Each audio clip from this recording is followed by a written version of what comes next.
Welcome to Escaping the Echo Chamber. There's a lot going on. Let's get into it. LeBron James has been diagnosed and has tested positive for COVID-19. LeBron James is fully vaccinated. How did this happen? Well, as you by now no doubt know, there have been more and more breakthrough cases. You had earlier in the year, you had a plane full of legislators from Texas, and like I think like 5 of them tested positive for COVID-19. You had a town in Massachusetts where a bunch of people who were vaccinated tested positive for the disease, and so it's evident that even if vaccinated, it is still possible. It is still possible to contract and get COVID-19, to become infected with COVID-19, and to transmit COVID-19. That is why testing is so important. But the question is, why are people, businesses, government still focused on trying to force people to take the vaccine, when the focus should be on testing as many people as possible to make sure that whoever has it can catch it in time and quarantine so that they're not spreading it? Because if vaccinated and unvaccinated people can catch and transmit, can become infected with and can transmit COVID-19, the only way to stop that, the only way to know, is to test. Vaccination is not going to stop the spread if there are breakthrough cases. And we're seeing more and more breakthrough cases, especially with the Delta variant. And now what they're saying with the Omicron variant, that the Omicron variant has mutated to avoid, that's what they're suggesting. There's still more data that needs to be provided, more research that needs to be, but the early assessments are that the Omicron variant will be even easier to catch, even if you're vaccinated. We have to wait and see. But LeBron James is going to wait for either 10 days or 2 negative tests. I'm guessing he's going to try to get the 2 negative tests so that he can come back to the team quicker. But that's the point. And it brings me to actually Kyrie Irving, because, there's still people like, oh, Kyrie Irving, he needs to be benched because he's a danger to his team. And those people, number one, don't realize that it's not the NBA policy keeping him benched. It's New York City's ridiculous laws. And they fail to realize that the NBA policy, their testing policy, is actually better than what the New York City has in place, because they have a testing option, a testing protocol in place for unvaccinated people. It appears they also have testing for vaccinated people, unless that's voluntary, but they definitely have a mandatory testing policy in place for unvaccinated players, where unvaccinated players are getting tested at least 2 times a day.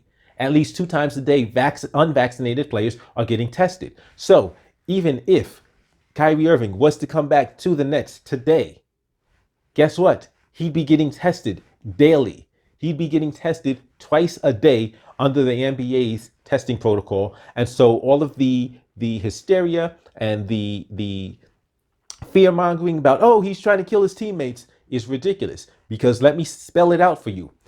Unvaccinated does not equal infected. I'll say it again. Unvaccinated does not equal infected. They are 2 separate things. Infected is when you have the disease. Unvaccinated is something completely different. In fact, at one point, we were all unvaccinated against COVID-19. And that does not mean that we all were infected.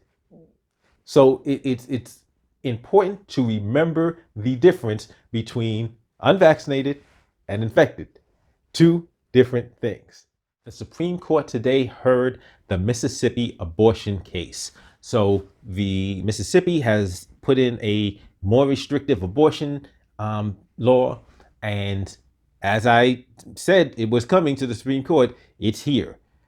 And as I said, because earlier this year, I talked about this case. I talked about these vaccine mandates, and I talked about how the arguments that are being used to justify the vaccine mandates are going to come back to haunt people. And now the arguments that were being used to justify vaccine mandates and forcing people to put something in their body that they don't want are being used to justify curtailing abortion. But people are acting shocked, and people are, with no sense of irony, are on the news saying, like, oh, now the court is trying to interfere with a woman's right to choose and have control of her own body. I'm like, wait a minute. Don't the vaccine mandates do the same thing? Yes, they do. They do interfere with a woman and men to have control of their own bodies. But you pretend that it exists in a vacuum. While the right and the left, the people on the right and the left are engaged in these stupid culture wars, the government is using this opportunity to amass greater power for itself. Both sides of the government are doing this. So the right is saying, hey, okay, go ahead with this vaccine mandate because we're going to use similar reasoning of public safety, public health, because this is now they're going, well, you're not just talking about the woman's life, we're talking about another life. Because remember, when you're saying the vaccine mandate, you're saying, oh, you can affect somebody else. Potentially. Potentially, by not being vaccinated, you can potentially endanger somebody else's life. Because remember, just not having the vaccine doesn't automatically endanger people. It's a potential to endanger other people. That's the argument you're making to justify vaccine mandates. And they're saying, okay, let's say that a fetus isn't life. It's potential life. And you are now ending potential life. Okay, so it's because the conservative justices are in their arguments are leaning heavily towards upholding this restrictive abortion law. And people on the left are getting mad and upset. And I'm like, you're doing this. It's not you did it. You're doing this right now. Some consistency, a modicum of common sense, and saying, wait a minute, if we're going to respect people's right to control their own bodies, we have to respect people's rights to control their own bodies. Yesterday, there was a very tragic school shooting in Michigan. More details came out today, and it's like, wow. So, of course, there were, conflicting reports initially, but some early reports were at first that, oh, he was bullied. And now the cops are saying that there is no evidence. However, I will state with that caveat, the cops tend to always kind of say that kind of thing, but I digress. The cops are now saying that there is no evidence he was bullied. It is looking particularly concerning because there were reports that he had made threats and had been making it clear like he wanted to shoot up the school. At the arraignment today, the cops revealed that they have, journal entries, social media posts, and like recordings of him saying that he wanted to shoot up the school and that he wanted to shoot people. More to the point, he had a meeting with the school administrators the day before and with his parents the day of the shooting.